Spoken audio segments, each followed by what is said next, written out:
All right, so there is a common confusion which which comes from the Black-Scholes formula, wherein T, the time is defined as 252 days, or if you're looking at daily volatility, then you do root of 252. Now this is a common confusion.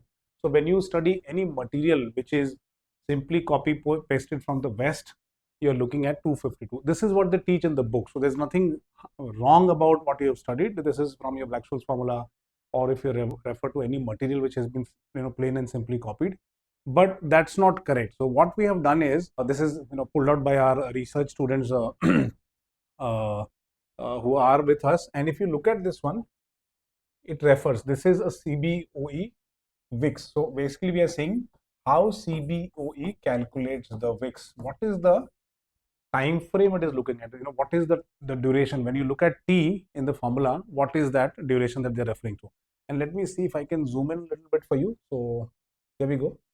It refers to this as 365, and we had a discussion around it. So one of our students asked that is it root of 252 or is it root of 365? Now even if you refer to FRM material, CFA material, this is where the discussion is focused on, but it remains a theoretical discussion, because if you refer to the CBOE paper, they are referring to time as a 365, which is also specified here.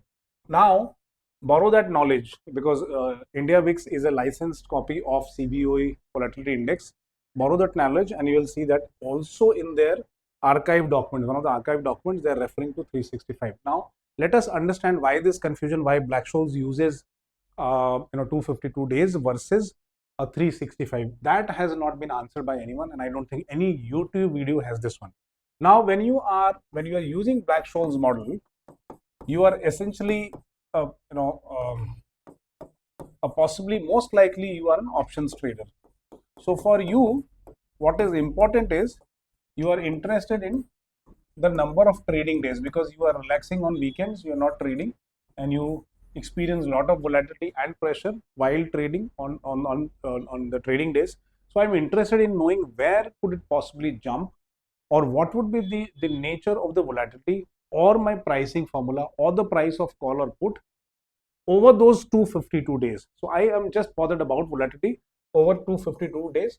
Now globally, considering all holidays, whether you're in India, whether you're in Nigeria, whether you're in US, essentially we work only 252 days. So remove the holidays, the weekends, and remove all the public holidays and the festivities around the world. It is essentially we are looking at 252 days. But then the question is, then my is Chicago Board of Options Exchange, which is the platform which launched options, is it not aware of this, the difference of 252 versus 365? And the question also is, why is Chicago Board of Options Exchange, and hence NSE and hence BSE, why are they using, and specifically NSE in this case, because India VIX is a product of NSE, why are they using 365? So they are not looking at a trader's mindset or trader's mentality of mapping volatility from a day-to-day basis.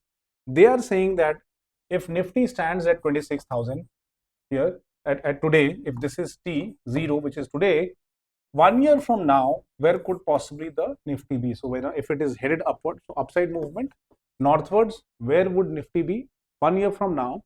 And 1 year and 1 year from now, if there is a southward movement, where could possibly Nifty land up? That is the question that we are addressing.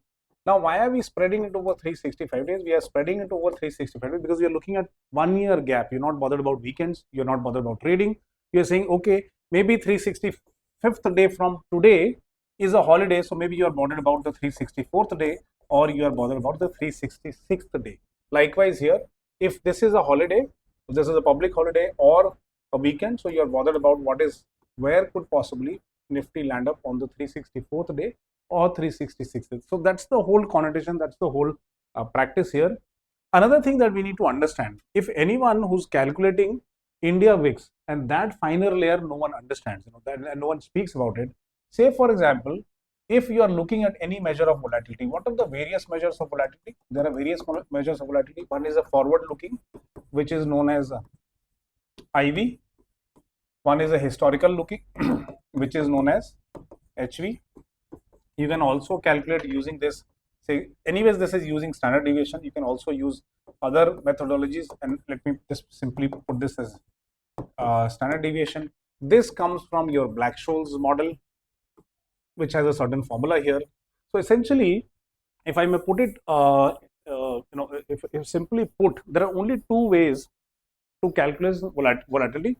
One is the Black-Scholes model, which has the complex options formula, and the second one is your standard deviation methodology, right? So there are only two ways to calculate volatility.